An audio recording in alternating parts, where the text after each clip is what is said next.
Continue with chapter depreciation. In this video we are going to discuss another question of straight line method, that is question number 4th.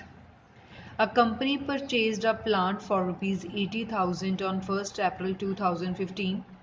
It further spent rupees 1,000 on its installation. It was put into use from 1st August 2015. You are required to draw the following ledger accounts for the first 4 years when the rate of depreciation is 10% per annum on straight line method, and the books are closed on 31st March every year. The very first is plant account, then it is depreciation account. आपको बोला गया कि company ने एक plant खरीदा 80,000 का 1 अप्रैल को। उसके ऊपर कंपनी ने 1,000 रुपया खर्च किया उसको इंस्टॉल वगैरह करवाने में। फिर कंपनी ने अगस्त में उसका इस्तेमाल करना शुरू किया। आपको बोला गया कि आपने लेजर अकाउंट बनाने, मतलब सिंपल आपने प्लांट और डेप्रिसिएशन अकाउंट बनाना है। फर्स्ट 4 ईयर का बनाना है और डेप्रिसिएशन का आपको रेट गिवन है 10% per annum. Straight line method आपको यूज करना है। अब देखो, हमने प्लांट खरीदा 1 अप्रैल को, बट एक्चुअल में हमने उसको यूज कब करना शुरू किया? 1 अगस्त को।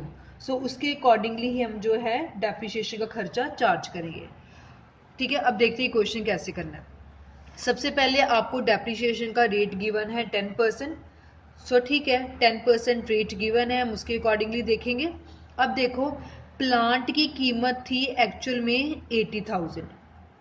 हमने प्लांट के ऊपर 1,000 रुपीज़ और स्पेंड किया।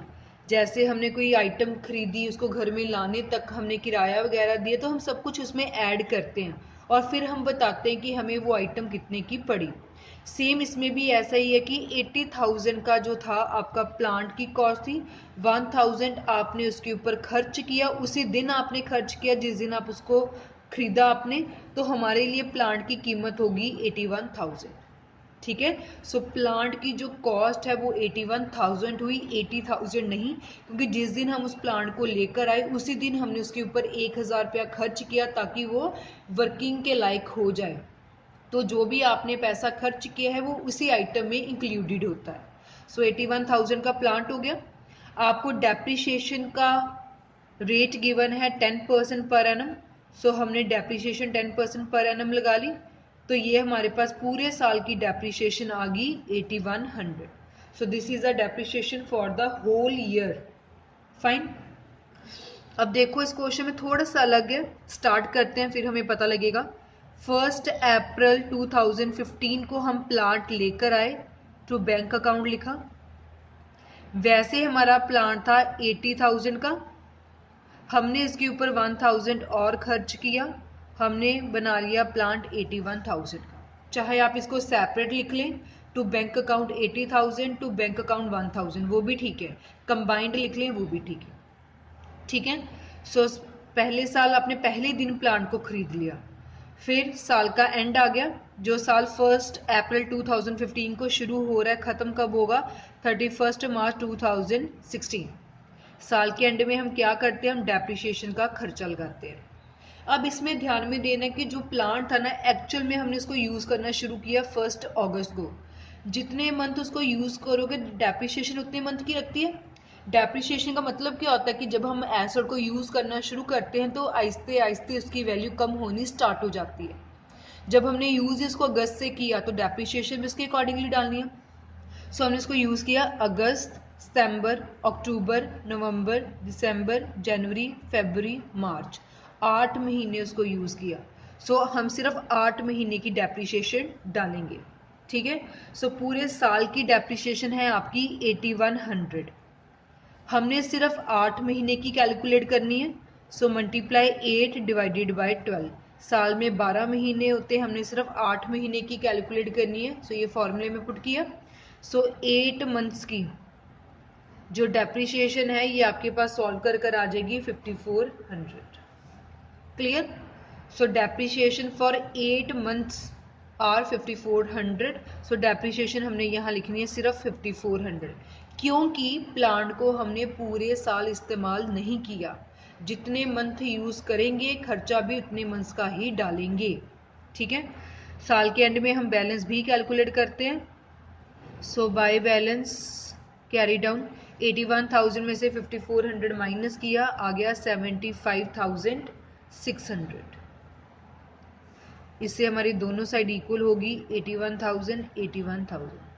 पहला साल कंप्लीट। जो पिछले साल का क्लोजिंग बैलेंस होगा वो 1 अप्रैल का ओपनिंग बैलेंस बन जाएगा। To balance brought down 75,600। फिर हमने पूरे साल प्लांट को यूज़ किया, साल का एंड आ गया। साल के एंड में हम क्या करते हैं, डेप्रिसिएशन का खर्चा डालते हैं। सो डेप्रिसिएशन का खर्चा डालना। अब देखो प्लांट को हमने 1 अप्रैल से लेकर 31 पूरे 12 महीने इस्तेमाल किया है। सो पूरे 12 महीने की डेप्रिसिएशन कितनी होगी, 8100। ठीक है। साल के एंड में हम बैलेंस भी कैलकुलेट करते हैं। 75,600 से 8100 माइनस किया तो आ गया 67,500। दोनों साइड हमारी इक्वल होगी 75,600 75,600। सो सेकेंड ईयर भी हमारा कंप्लीट हो गया। फिर जो पिछले साल का क्लोजिंग है वो अगले साल का ओपनिंग बन जाएगा। To balance brought down 67,500। फिर प्लांट पूरे साल इस्तेमाल किया, साल का एंड आ गया 31 मार्च 2018। साल के एंड में हम डेप्रिसिएशन का खर्चा डालते हैं। स्ट्रेट लाइन मेथड है, डेप्रिसिएशन विल रिमेन सेम। अब फिर हमने पूरे 12 महीने इस्तेमाल किया है, पूरे 12 महीने की डेप्रिसिएशन है 8100। 8100 लिख लिया। फिर हम बैलेंस कैलकुलेट करते हैं साल के एंड में। बाय बैलेंस कैरी डाउन 67,500 से 8100 माइनस किया 59,400। दोनों साइड इक्वल होगी 67,500 67,500। जो पिछले साल का बैलेंस है वो अगले साल का ओपनिंग बन गया। To balance brought down 59,400। फिर साल का एंड आ गया 31 मार्च 2019 बाय डेप्रिसिएशन। अब फिर हमने पूरे साल प्लांट को यूज़ किया है तो पूरे साल की डेप्रिसिएशन होगी 8100। सो बाय बैलेंस कैरी डाउन साल के एंड में 59,400 से 8100 माइनस किया तो आ गया 51,300। दोनों साइड इक्वल होगी 59,400 59,400। जो पिछले साल का क्लोजिंग है वो अगले साल का ओपनिंग बन जाएगा। To balance brought down 51,300 that is on 1 April 2019। आपको 4 साल बनाने के लिए बोला गया था, first year, second year, third year and fourth year. Clear. So straight line method में डेप्रिसिएशन सेम रहती है 8100 8100 8100। यहाँ डेप्रिसिएशन क्यों हमने कम लिखी, क्योंकि यहाँ हमने मशीन सिर्फ 8 मंथ यूज़ किया इसलिए। ठीक है। पूरे साल की डेप्रिसिएशन 8100 थी, हमने 8 मंथ यूज़ किया तो 8 मंथ की डेप्रिसिएशन डाल दी, क्योंकि जब एसेट को इस्तेमाल करेंगे तभी उसकी वैल्यू कम होगी। क्लियर। सो प्लांट खरीदते टाइम जो उसके ऊपर आपने खर्चा किया है, जैसे इसमें इंस्टॉलेशन का खर्चा 1000 था तो वो भी हम इसमें इंक्लूड करेंगे। हमारे लिए प्लांट हो गया 81,000 का। पहले 8 मंथ की डेप्रिसिएशन डाली, बैलेंस कैलकुलेट किया, पिछले का क्लोजिंग अगले का ओपनिंग, फिर पूरे साल हमने इस्तेमाल किया। सो depreciation will remain same. Clear. साथ में ही आपको बोला गया है कि आपने डेप्रिसिएशन अकाउंट भी बनाना है। सो depreciation is very simple account. आपने पहले साल की डेप्रिसिएशन डाली 5400, फिर 8100, फिर 8100, फिर 8100। बस इसी 4 वैल्यू को यूज़ करके हम डेप्रिसिएशन अकाउंट बना लेंगे। अब डेप्रिसिएशन अकाउंट होता क्या है कि कंपनी ने पूरे साल जो है एसेट को इस्तेमाल किया, साल के एंड में हम डेप्रिसिएशन का खर्चा डालते हैं। जो खर्चा होता है वो प्रॉफिट एंड लॉस अकाउंट में ट्रांसफ़र कर देते हैं, क्योंकि अपने खर्चे में से हम प्रॉफिट जो है अपना कम कर लेंगे। क्लियर है। सो पहली बार हमने डेप्रिसिएशन कब डाली, 31 मार्च 2016 में। सो 31 मार्च 2016 हमने डेप्रिसिएशन डाली, और डेप्रिसिएशन किस में थी, प्लांट पे। सो टू प्लांट अकाउंट, क्योंकि एंट्री की होती है depreciation account debit to asset मतलब प्लांट। सो डेप्रिसिएशन डेबिट है तो डेबिट साइड डालेंगे, लिखना क्या है जो रिवर्स में होगा। सो डेप्रिसिएशन पहले साल हमने डाली थी 5400 8 मंथ की। ठीक है। सो जितना हमारे पूरे साल की डेप्रिसिएशन थी, सारी की सारी डेप्रिसिएशन हमने अपने प्रॉफिट एंड लॉस अकाउंट में ट्रांसफ़र कर दिया, 31 मार्च 2016 साल के एंड में ही 5400। क्लियर।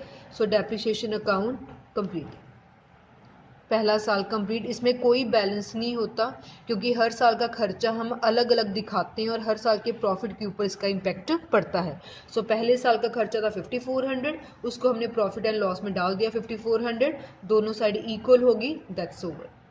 अगले साल था 31 मार्च 2017, फिर हमने साल की एंड में डेप्रिसिएशन डाली। अब हमने पूरे साल इस्तेमाल किया था, सो 8100 डाली। फिर साल के एंड में ही इसको प्रॉफिट एंड लॉस अकाउंट में ट्रांसफ़र कर दिया। So by profit and loss account 8100, दोनों साइड इक्वल होगी, 8100 8100, कोई बैलेंस नहीं। फिर तीसरे साल हमने फिर डेप्रिसिएशन डाली टू प्लांट अकाउंट, पूरे साल की डेप्रिसिएशन डाली, स्ट्रेट लाइन मेथड था, 8100। फिर इसको प्रॉफिट एंड लॉस अकाउंट में ट्रांसफ़र कर दिया 8100 साल के एंड में 31 मार्च 2018। फिर ये दोनों साइड इक्वल होगी, फिनिश। देन लास्ट ईयर, क्योंकि 4 साल बोला था, 31 मार्च 2019, फिर हमने प्लांट अकाउंट में डेप्रिसिएशन डाली टू प्लांट अकाउंट, 8100 की ही डेप्रिसिएशन थी। 31 मार्च 2019 को ही इसको प्रॉफिट एंड लॉस अकाउंट में भी ट्रांसफ़र कर दिया 8100, दोनों साइड इक्वल होगी, खत्म। So first year, second year, third year, fourth year. Clear. So depreciation account में बैलेंस नहीं होता क्योंकि जितना खर्चा आया हर साल हम अपने प्रॉफिट एंड लॉस अकाउंट में वो खर्चा दिखाते रहते हैं। ठीक है। So profit and loss account एक हमारी फाइनेंशियल स्टेटमेंट है जिसमें हम अपने पूरे साल के खर्चे दिखाते हैं, इनडायरेक्ट खर्चे हो जाते हैं। Fine, clear. So this was about question number 4 in which we discussed about plant account and depreciation account.